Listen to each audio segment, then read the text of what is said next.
Coming up here on Patriots Today by Chat Sports, there are two things I want to talk about that kind of happened mid-game and then after game. I'm not going to dissect the takeaways from what we saw the Patriots do in their loss against the Arizona Cardinals. Let's face it, I don't know if New England's going to win another ball game, but there is some things that are starting to trend towards possibly making some changes in the offseason. Number one, the Krafts did not look happy with one specific personnel on the Patriots staff during yesterday's game. And then the back half of the show, Jerod Mayo. God bless him, he does it again. We're going to break that down here and more on Patriots Today. If you guys are not subscribed, what are you doing? We had a tremendous Week 15 coming off the bye. We gained almost 400 new subscribers on our channel, so let's go on ahead and try to double that number this week heading in to the Buffalo Bills game. Week 16, what will that number be? Well, let's start today. Go on ahead and hit that sub button for me. So here are the rumors that are trending right now with the Krafts, Robert and Jonathan. They were seen numerous times on the CBS broadcast not happy with what was going on with the play calling, specifically with the New England Patriots. And during this clip on Twitter, it is Jonathan and Robert Kraft talking to each other, and there were a couple of speculations on what the words they were mouthing were. And these are just alleged, this is what he said, possibilities of what they were talking about during the CBS game. While you were seeing those pictures, there were some people on Twitter that had stated that allegedly this is what they were mouthing. Obviously, we cannot hear them. They had no audio, but it looked like Robert Kraft said, "It's the offensive play calling," to which Jonathan Kraft then said, "The play calling is terrible." This is what Twitter, or X, has now assumed this is what the Krafts were saying during the ballgame.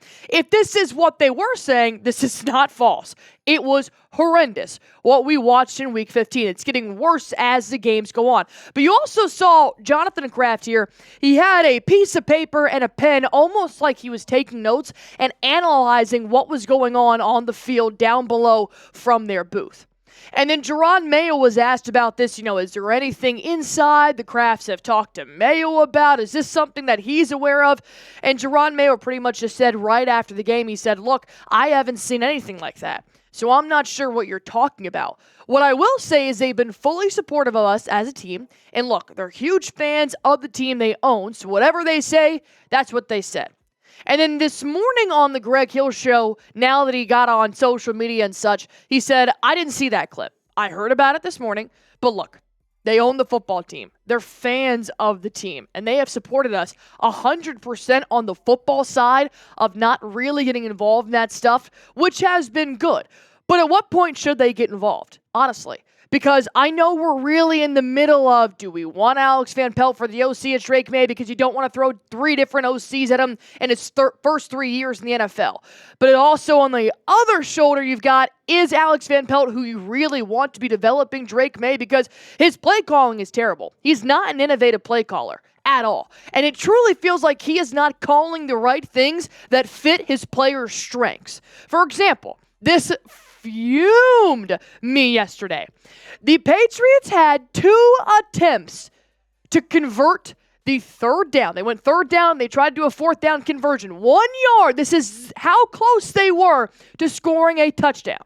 And on both plays, they ran the I formation, as you guys can see. Ramondre Stevenson took the load not once, but twice. You told me they cannot gain 1 yard, not once, but twice when you're in the red zone, which we already know is a very hard thing for the Patriots to do week in and week out. Any other OC, in my opinion, I know we're just speculating here, would have called a quarterback sneak, would have snuck in your 6'4", 225-pound quarterback. And I know there's a lot of arguments out there saying, what's the point of sneaking him in and possibly getting him hurt? You have protected Drake May more than any other player in the NFL this season. You didn't start him the first 5 games because you didn't want him to get hurt with a terrible offensive line. Now, you're not tush-pushing his ass as he's almost 6'5". This is a huge human being at your quarterback position, and you're worried about pushing him 1 yard? then we've got a whole different topic to discuss. It's the play calling I have an issue with. So I have a question for you guys. Despite possibly getting him hurt in Week 15 when you're already having a losing season, I'm thinking more so ahead for Alex Van Pelt. Should there be more quarterback run options? Should there be more play callings designed around Drake May's legs? He's a mobile quarterback. He loves the RPO. Let me know in the comment section down below. Maybe not that specific instance, but just moving forward. Type Y for yes, type N for no. Coming up next, I'm going to break down Gerod Mayo and how he seems to not be able to keep his foot out of his mouth. You're going to want to stick around for that. Before we jump into that, I want to make sure you guys have the best deal possible as the holidays are coming around and, well, pretty much for 365 days a year. Let me tell you about GameTime. This is the only app I have on my phone to get tickets to any sporting event, concert, comedy show, or maybe even the theater. For example, my boyfriend's brother and sister-in-law came into town last week and we said, hey, we're at a bar on Sunday afternoon watching some football. We said, why don't we take this back to the ice rink? We went and saw the Dallas Stars in person, and we actually got 10% off our tickets just because of GameTime picks. All they did was filter out all the fluff to show me just the best deals on the best seats at the best game. That way, I'm not searching through thousands and thousands of tickets. And I already know when I use GameTime, I'm going to get the lowest price guaranteed. And I'm also going to have all-in pricing, so there's no surprise fees at checkout. The last thing you want is spending your well-earned paycheck on an event, and then you find out you've got $200 extra or something. You don't even know what those fees are. That does not happen with GameTime. And my favorite feature, the 180 panoramic view, 3D panoramic view from your seat before you buy in the app. That way you are 110% sure this is the seat that you want, and you can compare it to all other seats in the stadium. If you guys want to go ahead and get started, just download the GameTime app. Use promo code ChatSports. That'll give you guys $20 off your first time buying tickets while terms apply. Again, download the GameTime app, create an account, and use code ChatSports for $20 off your first time buying tickets while terms apply.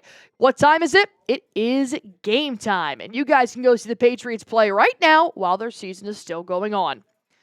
So this is an interaction with a reporter and Gerod Mayo, specifically talking about that third down, fourth down, and one possession the Patriots had to possibly score the football. They asked him, did you consider running Drake May into the end zone, which is what I would have done. I would have absolutely pushed his butt 1 yard. Gerod Mayo, you said it, I didn't.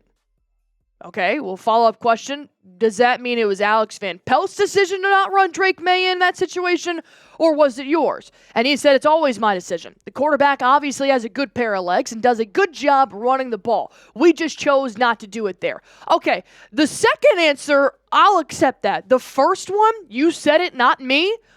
What does that mean? The reporter asked, why didn't you run in Drake May? And he said, you said it, not me. Does that mean you didn't agree with Alex Van Pelt not running in?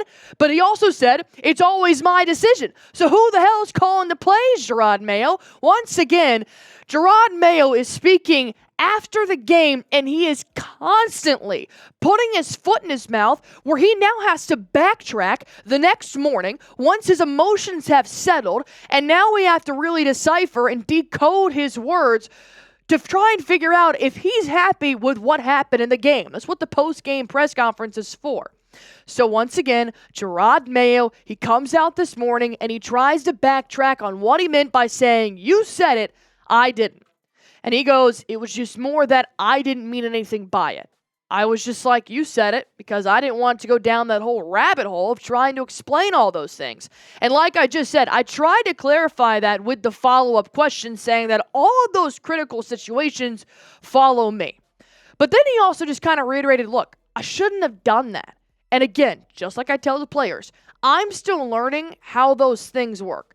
Well, if I'm a player, I'm going to start not trusting what you say because of how many times you have said something and then on Monday morning, you take it back. And I truly feel like whenever I listen to the Greg Hill Show on Monday morning on WEII, I'm hearing Gerod Mayo try to recover from his post-game press conference rather than going a little bit more into intellectual, analytical depth of what happened in that ball game. This is not the first time Gerod Mayo has said something, and then Monday morning he's like, oof, probably shouldn't have said that one. What are players thinking, man? When players finally hear this, are they thinking like, well, okay, here we go again. Something he said that he didn't mean. What are they supposed to trust? Because in week 6 or 7, he called the team soft after the Jaguars' loss in London. And then against the Colts, he referenced a Super Bowl tactic that they used that ended up winning them the Super Bowl, and then he compared it to his clock management against the Colts. Number 1, you lost that game. Number 2, thanks for reminding me we used to be a dynasty. Noted, coaches can't do anything once the players cross the line. I've never heard a head coach say that once those players cross the line, they have no say in anything. That makes no sense to me. And then, of course, you said it, I didn't. It's just a long list of things that Gerod Mayo has now backtracked.